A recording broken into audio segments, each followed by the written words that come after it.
vamos começar com um momento de oração, pedir a Deus que fale ao nosso coração, que atenda às nossas necessidades. Querido Pai, estamos mais uma manhã prontos para ouvir a Tua palavra. Mas antes queremos colocar em Tuas mãos as nossas necessidades, Santo Deus. Nós ainda estamos nessa terra. E como ainda estamos nessa terra, ainda temos muitas necessidades. Mas estamos aqui para colocá-las em Tuas mãos.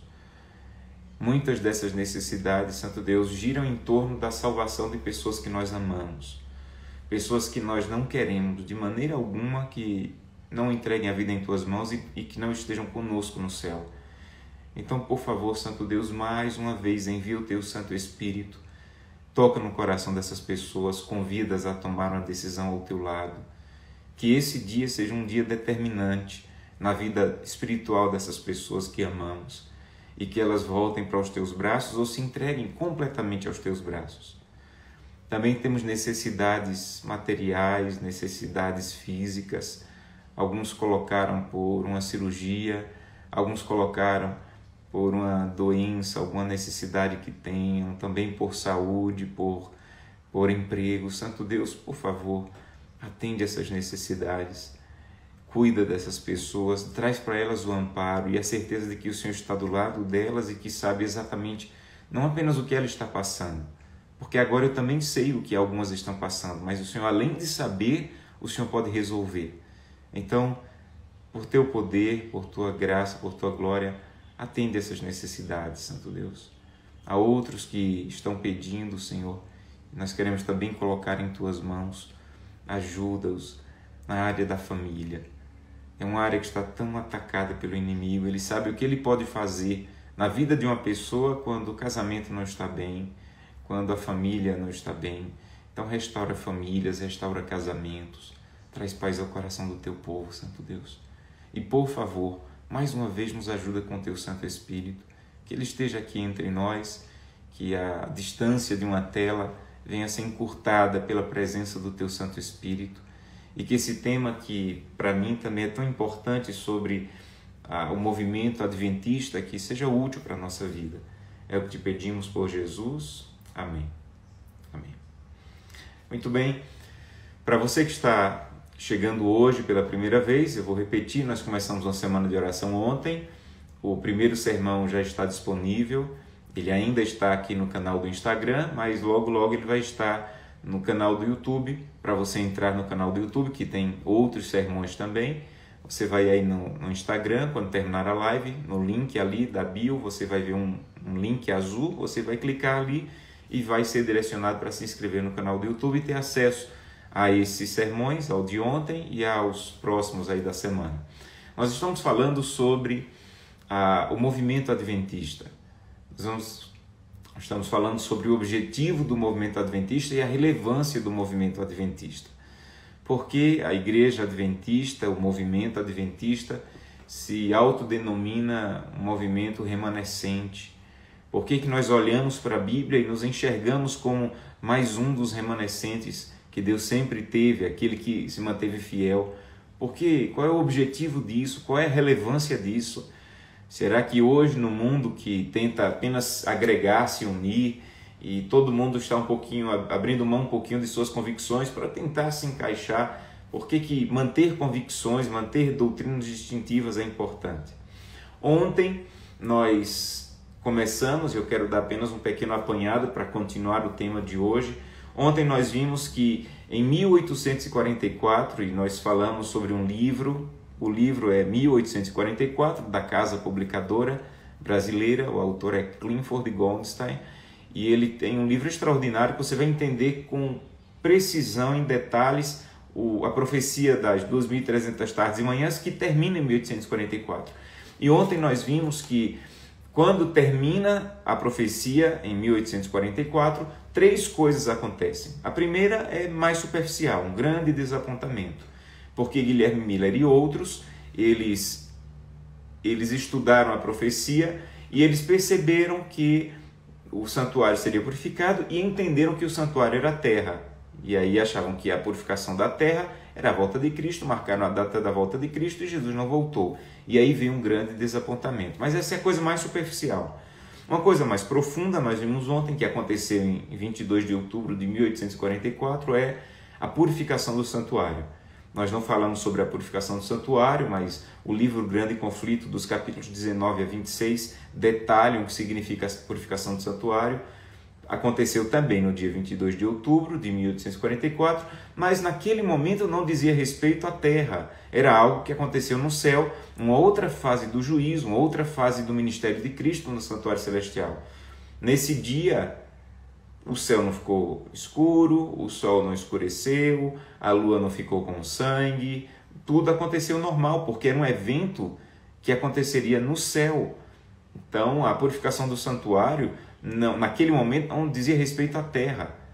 Isso, a purificação do santuário vai ter uma repercussão na terra quando Jesus voltar no juízo final. Mas naquele momento não. E a terceira coisa que aconteceu em 1844, que é a mais profunda e que infelizmente muitos de nós não compreendemos, é que Daniel havia ficado muito preocupado com o poder que surgiria, Roma religiosa, que surgiria pisando na lei de Deus, mudando o dia de repouso, mudando o sacrifício de Cristo, dizendo que para você ser salvo você tinha que confessar pecado a um homem, que você tinha que crer que a salvação poderia ser possível depois da morte, porque você poderia reencarnar, poderia ir para o purgatório, poderia ir para o inferno ou direto para o céu. E aí essas verdades foram pisadas e Daniel entendeu isso, ele ficou apavorado.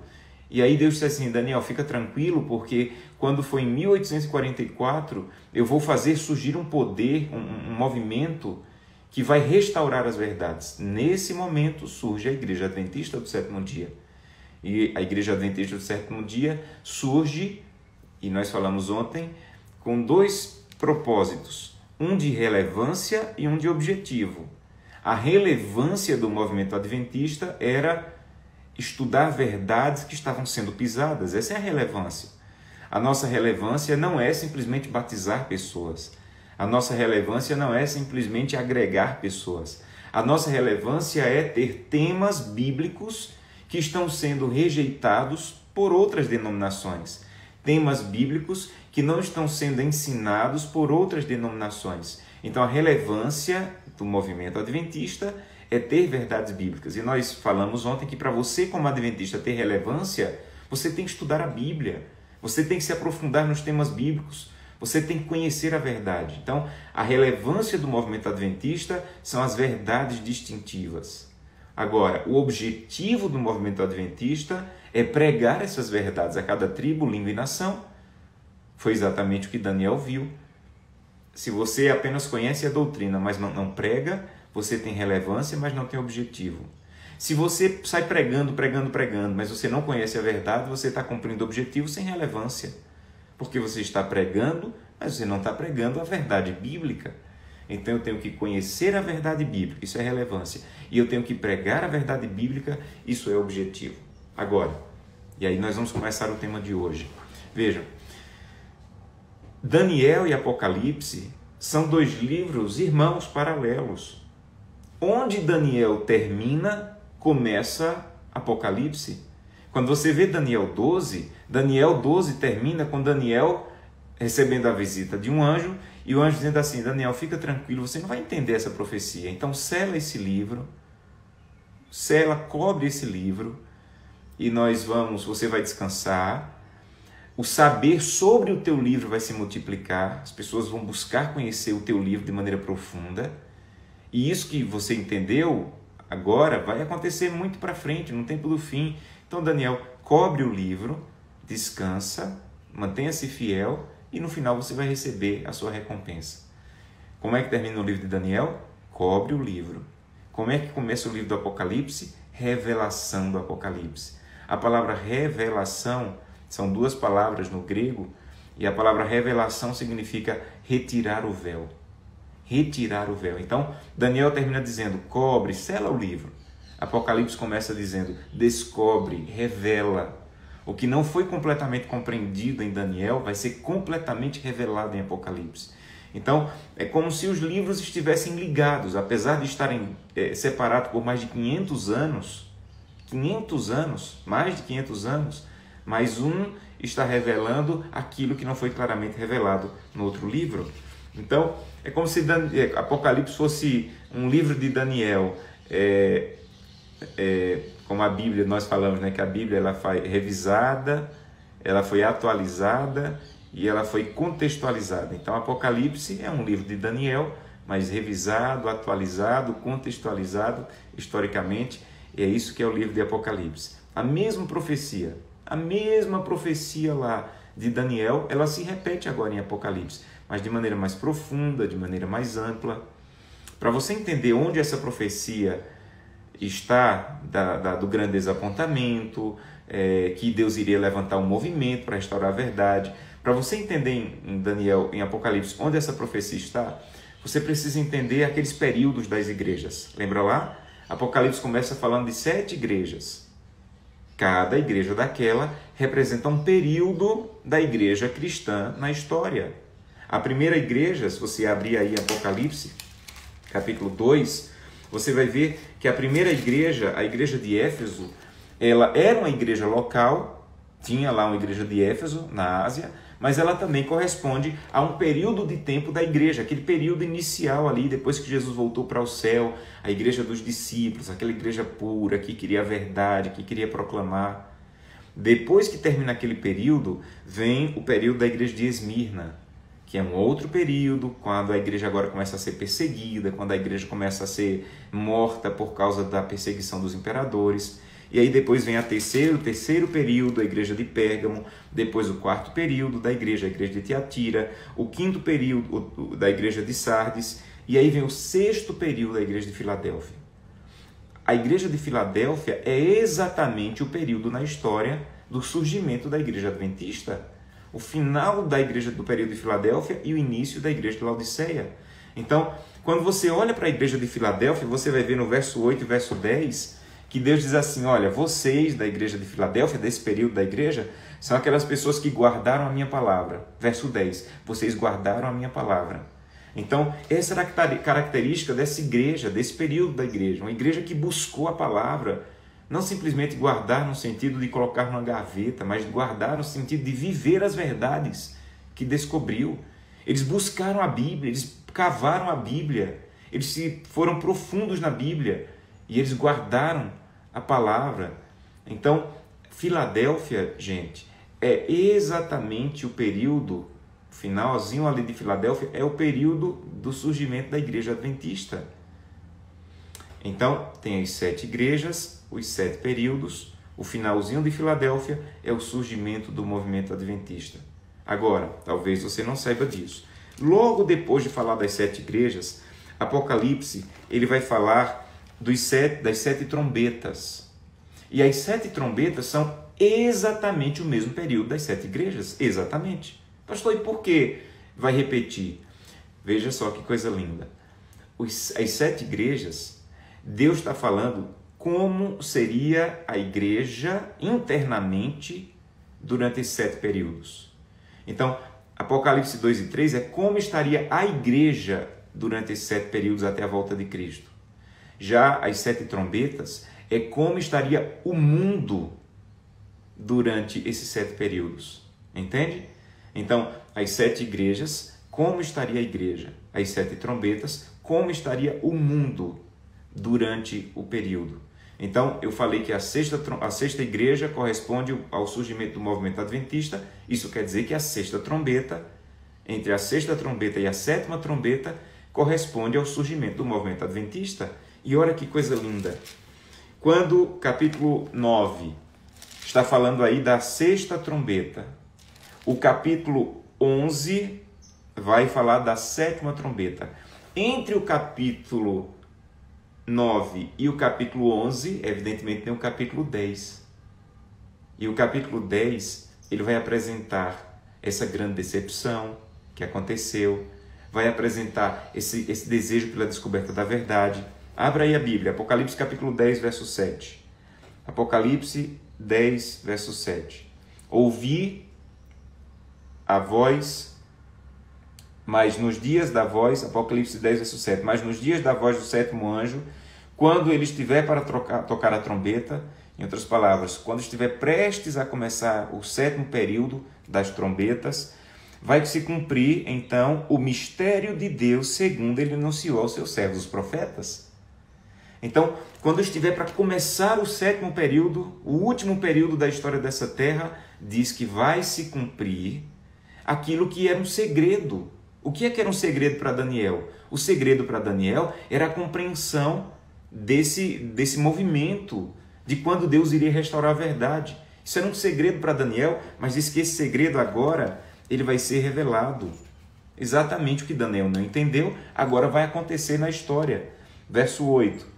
A voz que ouvi vinda do céu, estou lendo Apocalipse 10, verso 8. A voz que ouvi vinda do céu estava de novo falando comigo, dizendo: vai, toma o livro que se acha aberto na mão do anjo em pé sobre o mar e sobre a terra. Fui, pois, ao anjo, dizendo-lhe que me desse o livrinho. Ele então me disse: toma-o e devora-o. Certamente ele será amargo ao teu estômago, mas na tua boca será doce como mel. Tomei o livrinho da mão do anjo e o devorei. E na minha boca ele era doce como mel.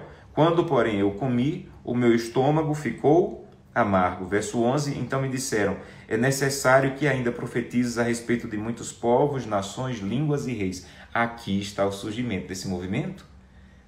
E João, ele se coloca como que nesse movimento, dizendo que ele viu esse livrinho que estava selado, que não conseguia ser entendido, essa profecia que não conseguiu ser entendida. E aqui tem uma coisa curiosa. 2 vezes o anjo diz assim: João, toma o livrinho, toma o livrinho. Aí uma vez, João diz assim: ok, me dê o livrinho. Aí o anjo diz assim: não, Daniel, toma o livrinho. Deixa eu te explicar isso aqui. Deus está dizendo assim, que foi exatamente o que aconteceu no movimento adventista. Você não vai receber de mão beijada. A verdade você tem que cavar. Então, o anjo diz assim: toma o livrinho. Aí João diz assim: me dê o livrinho. Aí o anjo diz assim: não, Daniel, tome o livrinho. Procure o livrinho, cave o livrinho. Lembra de Jeremias 15? Jeremias 15, quando diz assim, verso 16, achadas as tuas palavras, logo as comi. Eu cavei, comer a palavra, dizer, eu me aprofundei na palavra. Eu busquei a palavra, eu cavei a palavra. Eu não fui um leitor superficial da Bíblia. Essas pessoas aqui de João capítulo 10, de Apocalipse capítulo 10, eles não eram leitores superficiais da palavra, eles comeram a palavra. Eles foram profundo na palavra. Eles encontraram as profecias, eles encontraram verdades que por mais de 2000 anos estavam sendo pisadas. Eles descobriram verdades que estavam ocultas, estavam escondidas. Eles descobriram. Por quê? Porque eles não simplesmente receberam a palavra, eles cavaram, eles tomaram a palavra, eles se alimentaram dela, eles comeram dela. E quando eles comeram, a Bíblia diz, e aí vem a pergunta, a primeira pergunta que você tem que responder. Você está apenas dizendo assim: olha, se quiser me dar a palavra, me dê a palavra. E Deus está dizendo: não, você tem que tomar a palavra, você tem que comer da palavra. Talvez você não esteja comendo a palavra. Você esteja apenas lendo a Bíblia. Você precisa parar de ler a Bíblia e começar a estudar a Bíblia. E aí diz que essas pessoas desse período aqui, elas comeram a palavra. E quando elas comeram, verso 10 diz que foi doce, mas depois se tornou amargo. Aqui está uma descrição da grande decepção. Descobriram, leram a palavra, chegaram à conclusão que Jesus ia voltar, isso foi maravilhoso. Quando você lê o livro Vida e Ensinos, de Ellen White, ela fala exatamente sobre esse doce. Como foi doce descobrir que Jesus estava voltando. Como foi doce descobrir que faltava uma semana para a volta de Cristo. Como foi doce. A história linda de um pastor chamado Carlos Fitt, que ele era um pastor metodista, se tornou um pregador da volta de Cristo, e ele foi batizar pessoas, e no Lago Gelado ele ficou doente, alguns dias antes da volta de Cristo. Ele faleceu, e no funeral dele a mãe abraçou os filhos perto do caixão do pai e disse: filhinhos, não chorem porque daqui a alguns dias o papai vai ressuscitar. E no dia 22 de outubro esses filhos se abraçavam com a mãe e diziam: mamãe, por que papai não veio? Por que papai não voltou? Foi doce no início, mas naquele dia foi extremamente amargo. extremamente amargo. No dia 23 de outubro, jornais colocavam na placa, na capa do jornal, ridicularizando as pessoas que estavam esperando Jesus voltar, ridicularizando as pessoas. Vários jornais, na primeira capa do jornal, ridicularizavam as pessoas e aquilo foi amargo, os vizinhos zombavam, aquilo foi amargo. Mas, apesar de ter sido amarga a experiência, eles não deixaram de se colocar de maneira profunda no estudo do livro. Então, Apocalipse 10, gente, está descrevendo essa busca pela verdade que eles tiveram e esse amargo que eles passaram porque erraram ali. E aí vem o capítulo 13. É muito comum no livro do Apocalipse ter um intervalo. Então, era para o capítulo 10, ele está ligado ao capítulo 13. Mas Apocalipse faz muito isso, tem um intervalo ali. Entre o capítulo 10 e o capítulo 13 tem um intervalo que é contando a história da igreja ali no capítulo 12, como ela foi perseguida ao longo das eras. Então é como se fosse uma respirada. Imagina que Deus está dizendo, João, vamos respirar. Você já descobriu esse povo, queria cavar a verdade, queria se decepcionar. Vamos dar uma respirada agora. Eu vou te contar a história da igreja ao longo das eras, como a igreja foi perseguida. Aí você retoma o assunto no capítulo 13. O capítulo 13, gente, é como se fosse o capítulo 7 de Daniel. Lembra de Daniel no capítulo 7, que ele fala desse poder que iria surgir, queria perseguir, queria pisar na verdade.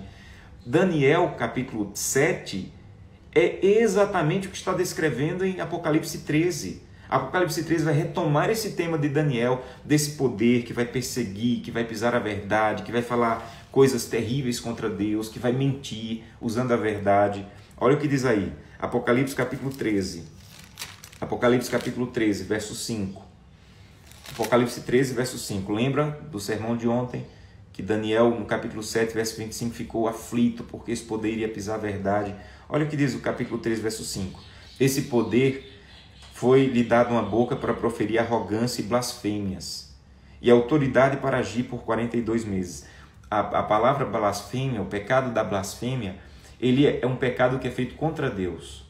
Eu posso caluniar você, eu posso mentir contra você, mas eu não posso blasfemar você, porque blasfêmia é uma mentira dirigida contra Deus e sua verdade. Então esse poder iria blasfemar. Em outras palavras, eles iriam mentir, ele iria mudar o que Deus tinha dito que era verdade, ele ia transformar numa mentira. E diz que se abriu a boca em blasfêmia contra Deus para lhe difamar o nome, para difamar o tabernáculo e os que habitam no céu. Foi-lhe dado, porém, também que pelejasse contra os santos e os vencesse. Lembra lá que Daniel 7 diz que esse poderia magoar os santos do Altíssimo, perseguir os santos do Altíssimo? Aqui está repetindo a mesma coisa de lá. Queria perseguir, está falando do mesmo poder. E foi-lhe dada autoridade sobre cada tribo, povo, língua e nação. Então, o texto aí diz que esse poder romano, religioso, iria atingir toda a terra, que muita gente seria enganada. Verso 9, eles vão até adorá-lo, as pessoas da terra vão adorá-lo, todos os que habitam sobre a terra, aqueles cujos nomes não foram escritos no livro da vida do Cordeiro, que foi morto desde a fundação do mundo. Se alguém tem ouvidos, que ouça. Então, Daniel capítulo 7 está repetido aqui em Apocalipse capítulo 13, é uma repetição.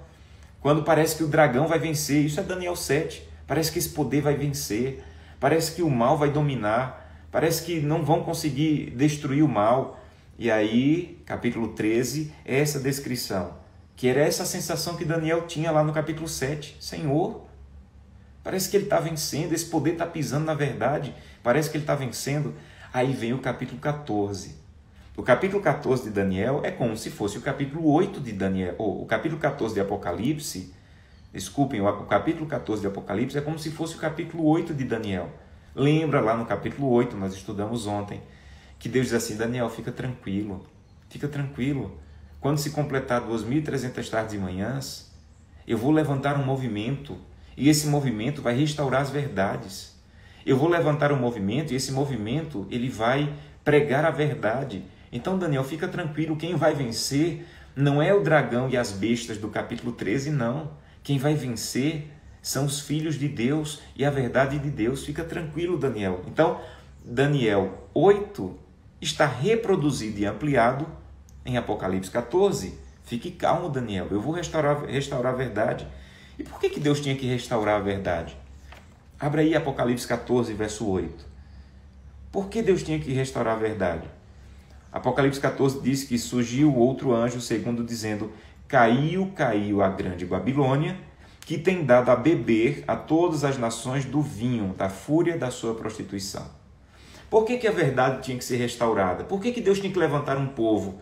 Por que o povo não ia estudando a Bíblia sozinho e descobrindo a verdade? Por que Deus tinha que criar um movimento adventista para isso? Aqui diz porque, presta bem atenção nessas três palavras: caiu, Babilônia e vinho. Gente, não tinha Babilônia no tempo de João. Não existia um país chamado Babilônia. E como é que João fala de Babilônia, de queda de Babilônia e de vinho de Babilônia? João está dizendo assim: você quer entender isso aqui? Volte para Daniel. Lembra do dia quando Babilônia caiu e que o rei da Babilônia, isso está em Daniel capítulo 5, e o que o rei da Babilônia, Belsazar, pegou os cálices do templo de Jerusalém que Nabucodonosor tinha trazido, disse assim: olha, estava adorando ídolos, estava se prostituindo. Ele disse assim: eu quero que tragam os cálices de Jerusalém, porque eu quero beber vinho nos cálices que foram trazidos de Jerusalém. Então, os cálices eram de Deus, mas o que estava sendo bebido ali não era de Deus. É isso que João usa como ilustração para dizer assim: esse poder, ele vai até usar as coisas de Deus, a Bíblia, vai falar de Jesus, mas o que ele vai oferecer não é de Deus, é um vinho prostituído. Então, por que a verdade tinha que ser restaurada? Porque surgiria um poder pegando coisas de Deus, cálice de Deus, a palavra de Deus, mas quando as pessoas fossem beber, não teria a verdade de Deus. Teria inferno, teria purgatório, teria a necessidade de se confessar a um homem, teria o domingo como dia de guarda, teria a ideia de que os mortos estão reencarnando ou indo para o purgatório, para o inferno. Teria a ideia de que o mundo não foi criado por Deus. Então, Babilônia iria pegar mentiras, mas ia colocar dentro de um copo de verdade. Está aqui, isso aí é a Bíblia. Nós seguimos Jesus. Fica tranquilo que todo caminho leva a Deus. E Deus disse: não, está errado. Eu vou levantar um poder que não vai distribuir o vinho da Babilônia, o engano da Babilônia. Eu vou levantar um movimento que vai distribuir as coisas de Deus com a verdade de Deus.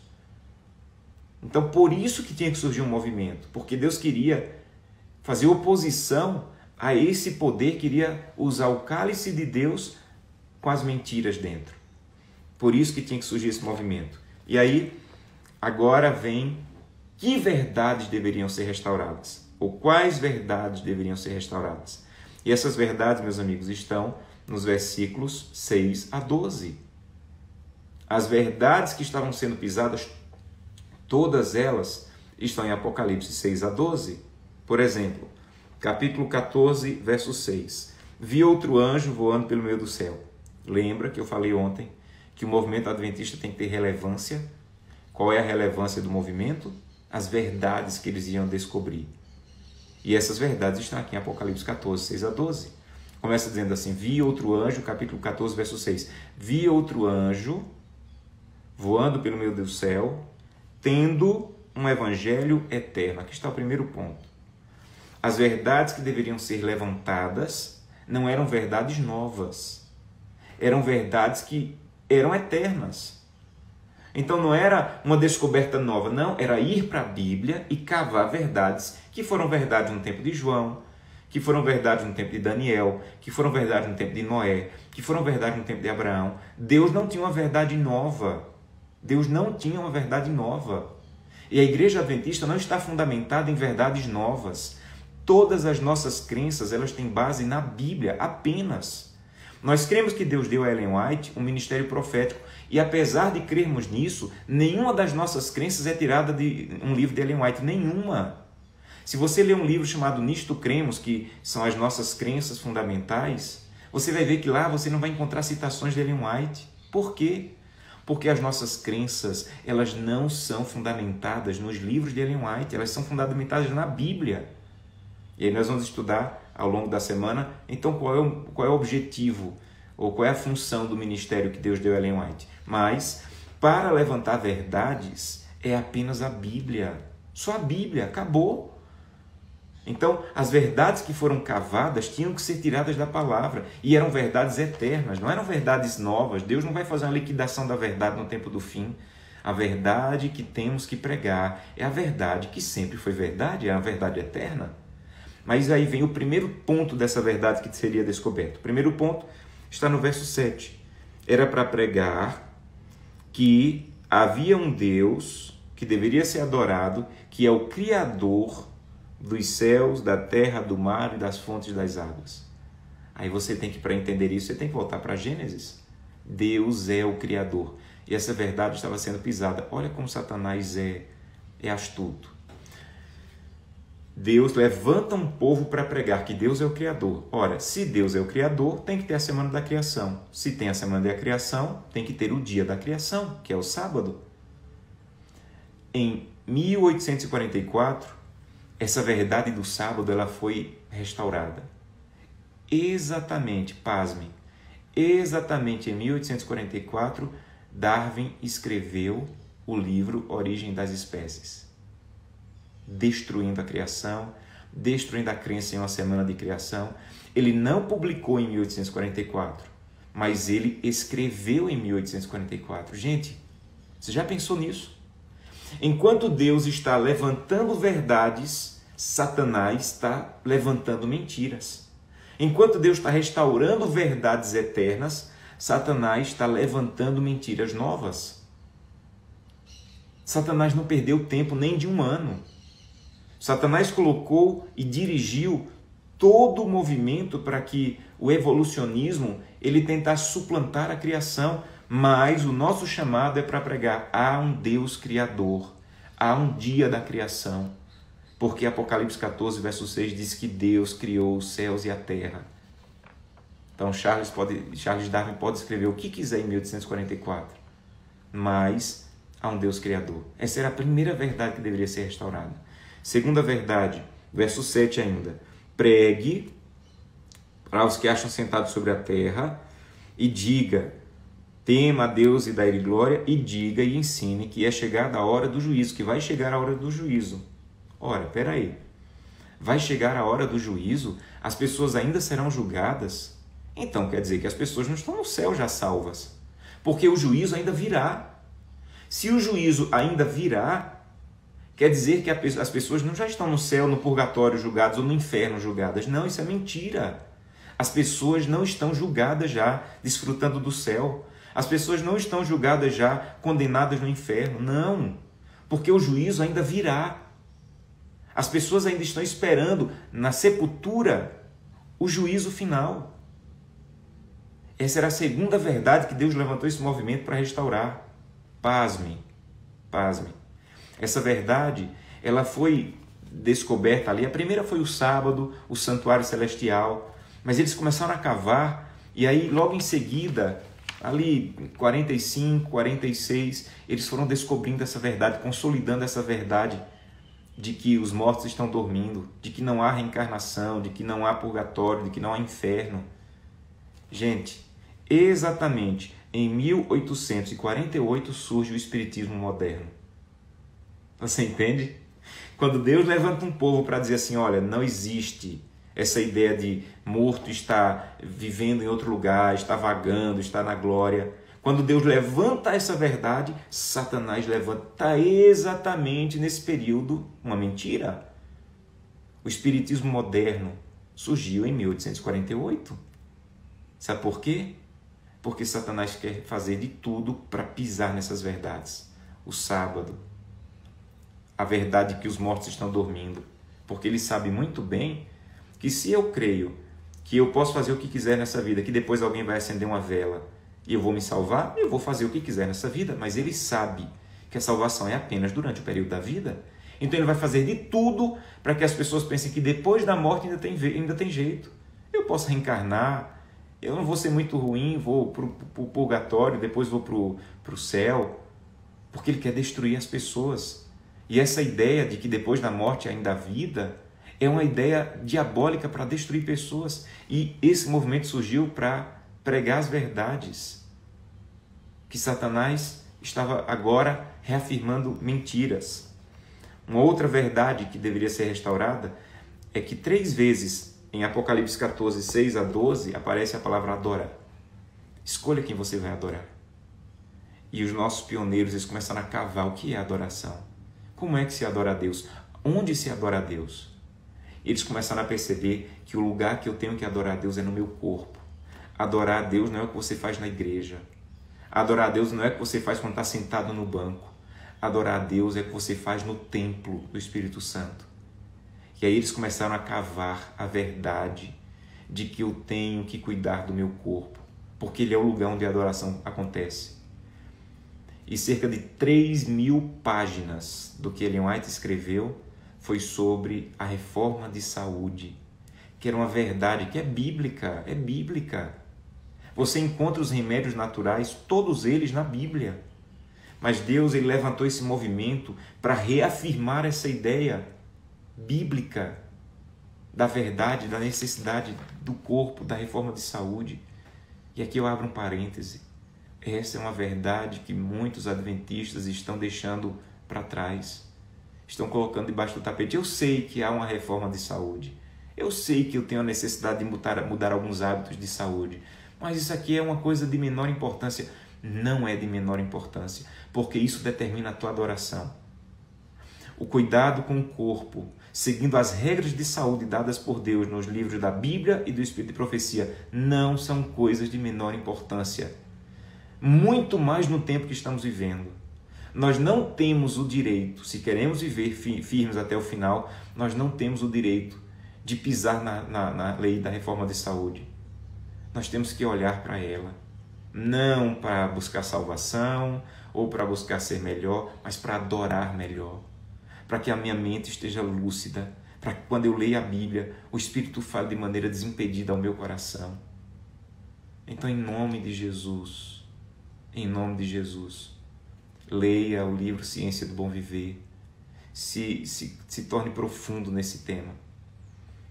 Então, a primeira verdade que os nossos pioneiros restauraram está em Apocalipse 14, verso 6, que deveria ser uma pregação do Evangelho Eterno. Não era uma coisa nova. Eles tinham que cavar no que já existia. Segundo, Deus é o Criador e há um dia da criação. Terceiro, o juízo virá. Isso quer dizer que os mortos ainda estão dormindo esperando esse juízo vir. Depois, adoração e o verso 12.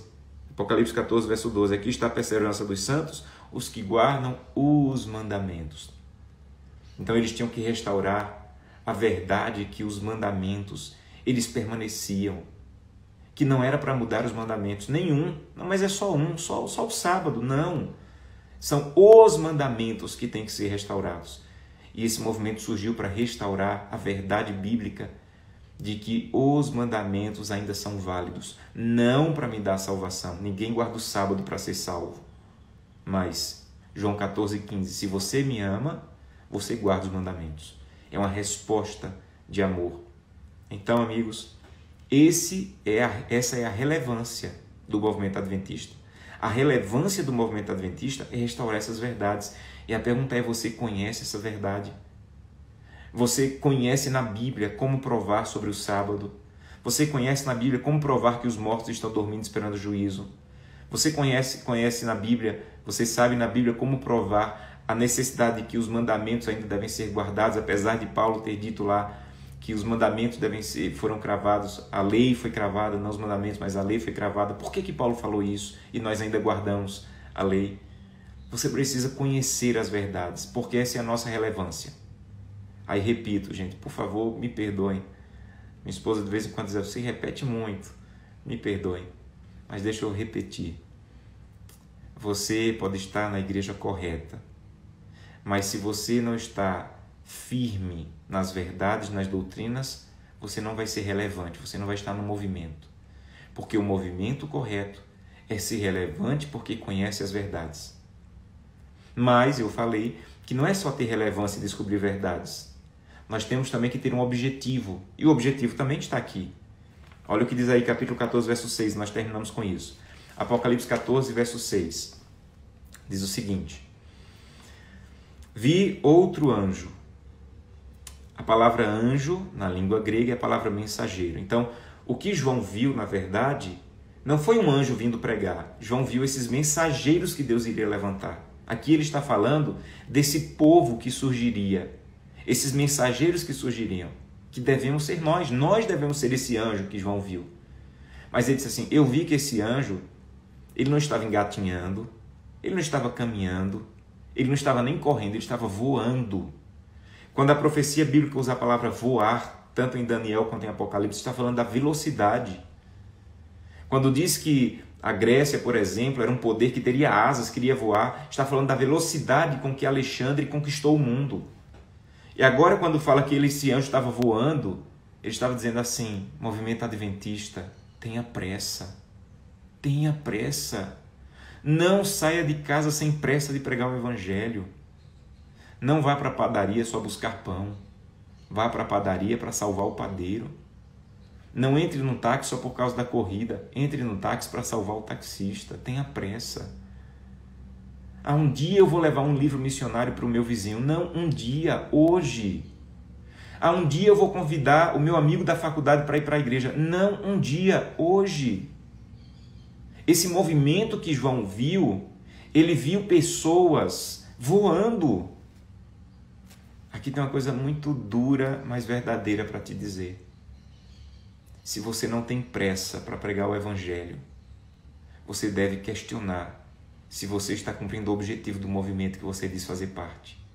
Porque as pessoas que João viu, elas tinham pressa, elas iam voando. Depois, esse povo que João viu voando, eles não tinham que pregar só na sua cidade. Esse povo que João viu voando, ele diz, tinham que pregar a toda a terra, a cada nação, tribo, língua e povo. Eu e você somos chamados a pregar a toda a terra. Como assim, pastor, se eu nunca saí da minha cidade? Aí entra uma coisa linda, uma coisa muito, muito linda. Sabe? Cada vez, e isso aqui também determinou a maneira como a igreja iria se comportar. Quando a igreja entendeu isso aqui, que o nosso chamado não era local, que o nosso chamado era mundial, a igreja tomou várias decisões. Por exemplo, os nossos pioneiros decidiram que não seríamos congregacionalistas. O que é um congregacionalista? É uma igreja que todo o recurso da igreja fica na própria igreja. Isso é um congregacionalista. Então, uma igreja, por exemplo, que tem 1000 membros, é congregacionalista, todos os dízimos e ofertas daquela igreja ficam na própria igreja. Os nossos pioneiros disseram, não, nós não somos um movimento de igreja local. Nós temos que pregar o evangelho a cada tribo, língua e nação. E todo participante do movimento adventista deve fazer isso. Sabe como é que você faz isso? 40% da sua oferta e 20% do dízimo não fica na sua região. Ele vai para levar o evangelho a cada tribo, língua e nação. Deus seja louvado por isso. Deus seja louvado por isso. Talvez você saiba que a minha função na igreja é pregar com temas de fidelidade. E eu sou apaixonado por esses temas por um motivo. Porque quanto mais recursos a igreja tem, mais a missão vai avançando em cada tribo, língua e nação. Deixa eu contar uma história para vocês. Há um país chamado Butão. É um país pequeno na Ásia. É um país muito perigoso para pregar o evangelho. Mas a igreja tem avançado, a verdade tem avançado lá. E uma das maneiras que tem avançado é assim. O pessoal da Índia, ali que faz divisa com Butão, eles pegam um radinho que não tem pilhas, ele é alimentado com a luz do sol.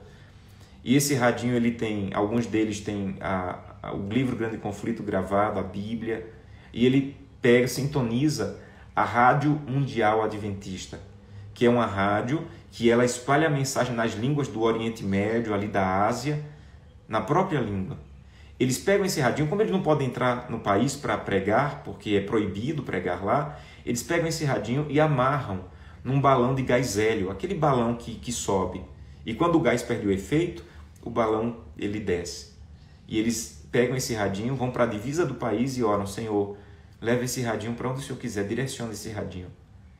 E soltam o balão. Quando o balão perde o efeito, ele cai. E a Rádio Mundial Adventista tem recebido muitos contatos de pessoas que dizem assim, olha, um radinho caiu aqui no meu terreno, no meu quintal. Eu comecei a ouvir, eu descobri as verdades. E agora eu quero abraçar essas verdades. Gente, isso me emociona. Esse radinho custa em média $20. E sabe por que esse radinho ele é comprado? Porque uma parte da oferta que nós devolvemos todos os meses vai para manter a Rádio Mundial Adventista, e um dos projetos da Rádio Mundial é distribuir esses radinhos. E eu vou chegar no céu e eu vou encontrar famílias inteiras de Butão, um país que eu nunca fui, que aceitaram e conheceram a verdade, porque a minha oferta aqui do Brasil foi enviada e deu para comprar aquele radinho. Minha oferta era pouquinha, só deu para comprar o parafuso do radinho, mas sem o parafuso o radinho não funcionava. E assim eu estou pregando aqui com os meus dons, e eu estou pregando em cada nação através dos recursos que Deus colocou em minhas mãos. É por isso que é tão perigoso quando alguém diz assim, não, eu vou devolver a oferta, mas só se ela ficar na minha igreja local. Nós não somos uma igreja local. O movimento adventista ele só cumpre o seu objetivo se ele tirar os olhos da igreja local apenas e colocar os olhos na igreja ao redor do mundo. Quando uma pessoa diz assim, eu não confio na associação, não vou entregar o dízimo e a oferta, ela não está só desconfiando, ela está indo contra o objetivo do movimento. E o movimento é levar o evangelho. Onde eu estou com os meus dons, onde eu não estou com os recursos que Deus colocou em minhas mãos. Aí eu termino com isso. Quem são esses anjos? Nós devemos ser esses anjos. Devemos ir aqui velocidade? Devemos ir voando. Onde devemos pregar? Em cada tribo, língua e nação. Aqui com os meus dons, dando estudo bíblico, fazendo classes bíblicas. Lá, com os recursos que Deus colocou em minhas mãos através da igreja. Então nós somos esse anjo, nós devemos ir a toda velocidade e nós devemos pregar em toda a terra. Mas aí vem o verso 7, o último versículo que eu quero ler com você. Dizendo em grande voz. Aí o negócio fica complicado. Deixa eu te explicar por quê. Veja, você deve ser o anjo que vai pregar. Você deve ir rápido, você deve pregar em toda a tribo. Mas quando abre a boca para falar, diz que fala em grande voz. E todas as vezes, sem exceção, que aparece esse termo em grande voz na Bíblia, é Deus, é o poder de Deus. Todas as vezes que você vê em grande voz, é a manifestação de Deus. Aí você já não entende, peraí, eu sou o anjo, eu tenho que pregar a toda velocidade, eu tenho que ir a cada tribo e língua e nação, mas quando abre a voz para falar, quem fala é o poder de Deus. Exatamente isso. Não adianta ser um mensageiro, não adianta ter pressa, não adianta ir pelo mundo inteiro se não tem a presença e o poder de Deus na vida. Não adianta. Ah, mas eu sou mensageiro. Não importa. Ah, mas eu tenho a verdade, o evangelho eterno. Não importa. Ah, mas eu tenho pressa de pregar. Não importa. Ah, mas eu quero ir pelo mundo inteiro. Não importa se você não tem a grande voz, o poder de Deus para direcionar. Essa igreja só vai cumprir o seu objetivo quando os seus membros se colocarem de joelhos e disserem, Santo Deus, nós temos a verdade, nós temos o evangelho eterno, nós temos as doutrinas, mas não temos poder. Nos dá o poder em nome de Jesus. Por favor, nos dá o poder do Espírito Santo, Santo Deus. Você lembra lá nos apóstolos? Jesus estava vivo. Vamos sair pregando, Jesus estava vivo. Jesus disse, ninguém sai. Ninguém sai. Mano, mas temos que pregar. As pessoas pensam que você está morto. Ninguém sai. Vão para Jerusalém e vão clamar pelo poder do Espírito Santo. Quando vocês tiverem o poder do Espírito Santo, o que vocês iam fazer em 3 anos, vocês vão fazer em 1 dia. Há um autor que diz que no Pentecostes eles oraram 10 dias, pregaram 1 dia e converteram 3.000. E ele diz assim, o problema é que nós pregamos 10 dias, oramos 1 dia e convertemos 3. Sabe, o poder do Evangelho, ele vai avançar, é com o poder de Deus, é com a grande voz. Não é só ter a verdade, não é só ter pressa, não é só ir pelo mundo inteiro. Louvado seja Deus, porque Deus já está agindo assim. Deus já está dando poder. Deus seja louvado por isso. Já existem pessoas que estão clamando por esse poder e Deus já está manifestando o seu poder. Deixa eu contar umas histórias para vocês. Um dia, um jovem saiu de casa e foi na Boca de Fumo comprar drogas. Quando ele chegou lá, foi comprar drogas com um traficante. Quando ele chegou lá, o traficante olhou para ele e disse, eu não vou vender, você não tem cara de drogado. Você vai destruir sua vida aqui, vai embora daqui, eu não vou vender. Ele olhou e disse, como assim? Eu quero droga, eu sou usuário. Eu não vou lhe vender. O traficante disse, vá procurar uma igreja, você vai acabar a sua vida aqui. Eu não vou vender, vai embora daqui. Ele saiu desesperado, querendo a verdade, querendo droga. Ele não sabia mais onde comprar. O traficante que ele comprava não queria mais vender porque disse, você não é um drogado, você não está destruído ainda, você não chegou no fundo do poço. Vá procurar uma igreja. Isso era um domingo à noite. Ele saiu louco querendo drogas, mas passou em frente a uma igreja adventista. E ele entrou, ouviu a mensagem do pastor. E no final o pastor estava na porta, apertando a mão das pessoas. E quando ele esperou para ser o último a sair, apertou a mão do pastor e disse assim, pastor, o traficante mandou eu vir hoje para a igreja. E o pastor disse, como é a história? Pastor, o traficante me mandou vir para a igreja.